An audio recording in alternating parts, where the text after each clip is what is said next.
Professional athletes are always asking for weird, unconventional stipulations in their contracts. I'm talking about free sushi for life, ownership in apartment buildings, and millions of dollars in deferred salary. So today I'm going to run through 10 of my favorites. Let's kick it off with Manny Ramirez. In 2017, Manny Ramirez played in Japan for the Kochi Island Fighting Dogs. His contract included a few stipulations, including optional practices, a free car and driver, and a Manny on his jersey. But here was the best one. Despite making $200 million in his Major League Baseball career, Manny Ramirez requested unlimited free sushi for the entire season. Next up is Glenn Big Baby Davis. When the Celtics were done with their championship run in 2008, they signed Glenn Big Baby Davis to a contract extension. But it included one interesting caveat.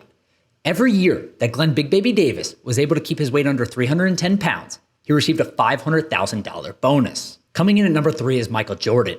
We all know that Michael Jordan loved basketball, but when he signed his first professional contract in 1984, he included a love of the game clause.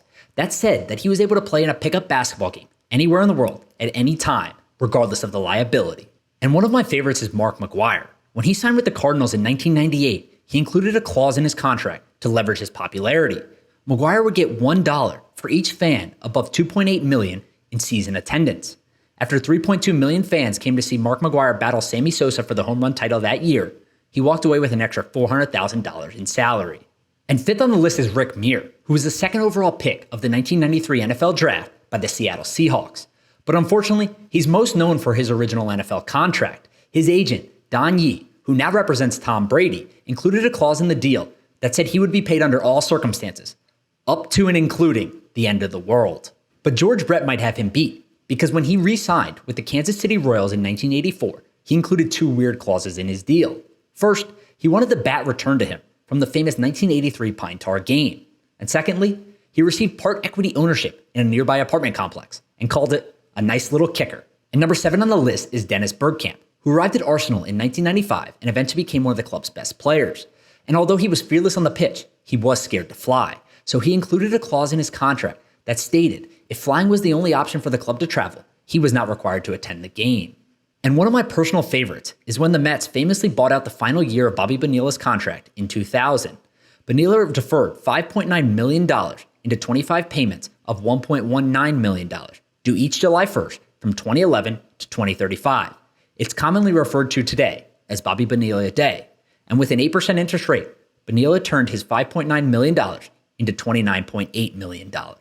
Now everyone knows the Bobby Bonilla story, so that's kind of cheating. But how about Darryl Strawberry? The Mets deferred $700K of his $1.8 million salary, offering him an annuity with a 5.1% interest rate. But here's the craziest part. Strawberry didn't pay his taxes, so the IRS offered off his $2 million payment for $1.3 million in 2015. But Michael Jordan probably had the best contract stipulation of any professional athlete in history. Hakeem Olajuwon won the 1993-94 NBA MVP, averaging 27 points and 12 rebounds. But here's the interesting part.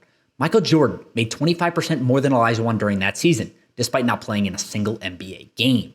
Why? Because the Chicago Bulls continued to pay him $4 million a year while he chased his minor league baseball dream. Now, these weird contract clauses and stipulations don't happen on every deal. In reality, they barely happen at all. But it's fun to look back every so often and see who the most creative is and who is still being paid today.